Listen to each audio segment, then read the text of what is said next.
Նայեք սիրելի Աստծո ժողովուրդ, դու գիտեք թե Տերը քիչ մարգարեություններ խոսած է ինձ այդ տարիներ առաջ 18 տարի առաջ տեսածս երազները այսօր են կատարվում մարգարեական երազներ որ Տերը տվել է մանկությունից շատ երազներ որ Աստված ցույց է տվել կատարվում են ընթացքում տարիների մեջ հասկանում եք Այն երազը, այն խոսք, այն մարգարեությունը Տերը որ տալիս է, նա պետք է անգամ համապատասխան Աստվածաշնչին, հասկացեք։ Ես շատ էի աղոթում Հայաստանի համար, Ղարաբաղի համար։ Եվ մի օր Աստծո հոգին ասավ, երբ որ իմ ազգս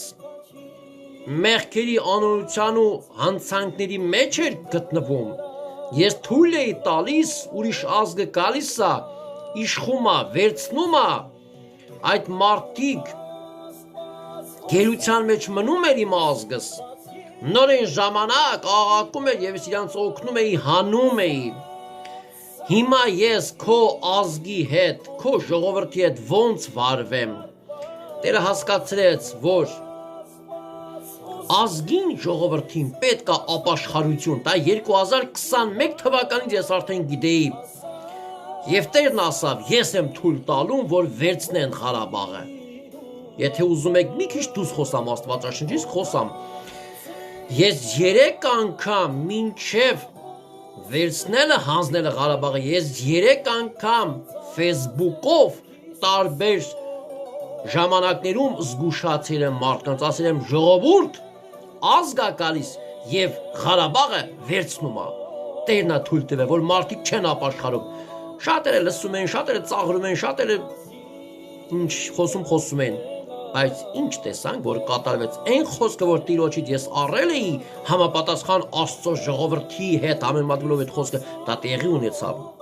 14 թվականին, երբ որ Ուկրաինայում սկսավ կռիվը, Ես լացով ծնկի եկա, աղոթք արի այդ ազգի համար, ասի Տեր, դադարեցրա, խնդրում եմ։ Եվ Աստծո հոգին ասավ, ես ինչպես որ Եգիպտոսը նակազատալեցի, այդպես Ուկրաինան եմ անելու, ասավ։ Կրակով, ասավ, ես ընդե կրակով եմ, ասավ, պատժելու։ Ես պատմեցի, շատերը չհավատացին, ասին, դե Տերն իմի չի պատժում, ես էլ ասեցի, դե ուրեմն այդպես է, եւ մինչեւ այսօր կրակով պատժվում է։